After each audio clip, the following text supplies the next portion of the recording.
What's up, guys? DevildogGamer here. Today we're going to be talking about The Day Before, the zombie game that everyone was either thinking it was going to be amazing or an absolute failure, and I'm here to tell you it's an absolute failure. This game was terrible. Absolute trash. Do not buy. This was touted to be a zombie survival MMO. It's not even an MMO. It is an extraction shooter, a looter shooter, extraction shooter. And it fell so short of the mark that, honestly, I wish I could get the time that I played back. The best way that I can describe this game is they combined The Division, a little bit of Tarkov, and threw some zombies into it, and made it into a game. This game takes so much. You actually start with an opening scene like you're waking up at Doc Mitchell's house in Fallout New Vegas. Totally took that. Then they have a secure container in your inventory that you can put stuff in your butt, you know, just like Tarkov, and it stays. And then it doesn't even do zombie game right because there's no melee. How do you have a zombie game without melee? I'm very confused at that. That even that was like something left out. But you have a melee weapon on your backpack. So when you run out of all your gear, inevitably, which happens to people, they have bad days, and you have to go back out into the city. You know, what do you fight the zombies with? No, nothing. You run. Well, thankfully, there's not even a lot of zombies to fight. And even when you do find zombies, they're either stuck inside cars, or they get stuck on the edge of buildings and they can't run. And then when you do have to shoot them, they take multiple headshots, or, you know, get stuck on a staircase and take tons of headshots because they're armored. But they do have, like, boss zombies, which kind of just stand there and repeatedly eat bullets to the face, not really causing much of a threat. And when you're not out running from buggy zombies or players, you have a nice little safe area in the town to go and sell your stuff.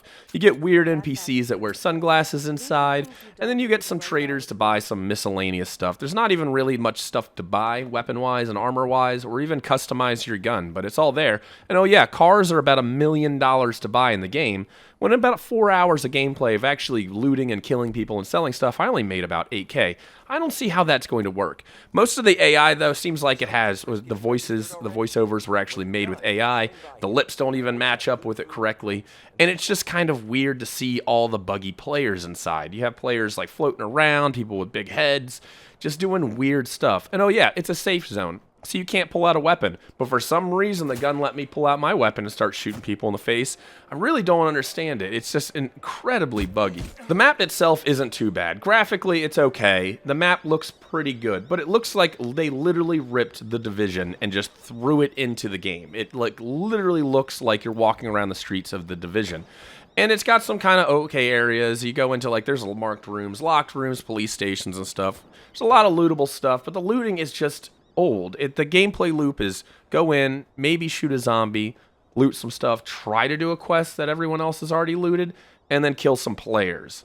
And that's the gameplay loop. That's it. I experienced majority of the game, minus the cars, in about 4 hours of playtime. But they had some weird design choices with the game. Some of these buildings are actually alarmed, which you would think the alarms would attract zombies. No, it doesn't. It just attracts players. But these alarms are the most obnoxious thing I've ever heard in a game, and they go on and on and on. And you go from one alarm and walk into the sound zone of another alarm, which seems to run 15 freaking blocks. It was so bad. I was going to get this video out last night after I streamed, but I had such a migraine from these alarms going off that I just went to sleep. I was like, I'm done.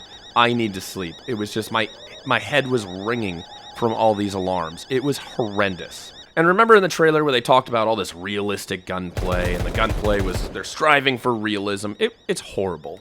Horrible realism. The guns sound lame, the recoil's lame, and you're playing in this third-person view, which, you know, it doesn't really work. Can we all agree that third-person FPS shooter, or third-person shooters just kind of don't work, especially you can peek around corners. Scum's the exception to that, because they fixed something about that, but it turned into everybody hiding behind cars, looking at each other, and then maybe we're going to shoot, but the recoil was kind of weird, and it wasn't really working. And then on top of that, you would get, like, desync, where you'd shoot people, and then they'd die, like, a few seconds later, or you would take damage, and you would die a few seconds later. Or bullets wouldn't hit at certain ranges because they're so far out that it wouldn't render things, and, you know, there's something stopping the bullet. It was such a miserable experience doing PvP in this. It was basically like, okay, this guy's hiding behind this car. He sees me. I'm hiding behind the next one.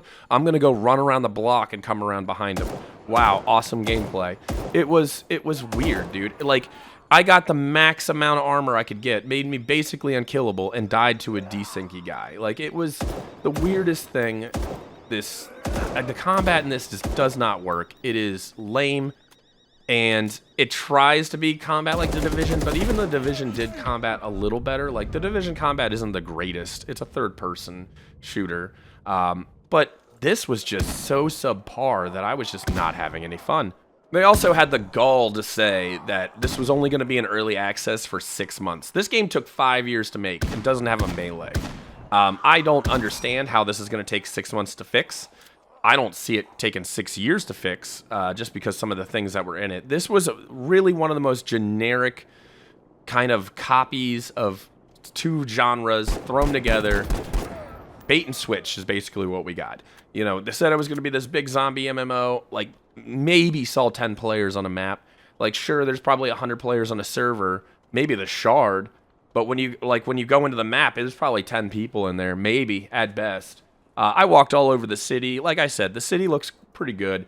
The graphics are pretty good, but the gameplay loop, like what actually works with the game, nah, it's not even worth the $40. It's a travesty that this keeps happening to us. I think at this point we really need zombie survival games to just go away. Like, Survive the Nights, Dead Matters, The Day Before. I could list them. It's a 10-minute video. I could list all these zombie games that have not worked. I think everybody's either content with Project Zomboid or DayZ at this point, that we need to stop going for these games. We need to stop having people develop them, and we need to stop paying money for them. I do these games so you don't have to. So I can be your guinea pig and save you the $40, which I hope I did with this video. I really hope I saved somebody some money today, because this was such a letdown. I could honestly go on and on and on about this game. Everything wrong with it, just how they dropped the ball, how we were misled. But honestly, the Steam reviews say enough. Them basically purging the Discord says enough. This was kind of like a shady thing to begin with, where they put suddenly everyone thought it was a scam. And then they put out some really cool stuff when they were really like, hey, we want to prove you all wrong. And we're like, okay, maybe they fucking did it. Maybe they fucking did it. And it was one of those like, hey, man, like, they bamboozled us. Like, I don't know what else to say about this. This game was such a letdown, man. And it sucks because, like, we need good games. Like, this is getting old. We need games that deliver on their promises and not completely sweep the rug from us, take our money and say, sorry, you misunderstood what we were talking about. Like a zombie game without melee, come on, man. It's getting ridiculous, but I hope this helped a lot of you save some money. If you think differently and you like this game, I'd love to hear why down in the comments below. And I want to hear from all of you in the comments below. Like, is this acceptable? Should this still be a thing? Should zombie games just completely disappear as a genre? Should we stop making them? And have we learned our lessons? Let me know down in the comments below. I'll talk to you guys later. Peace.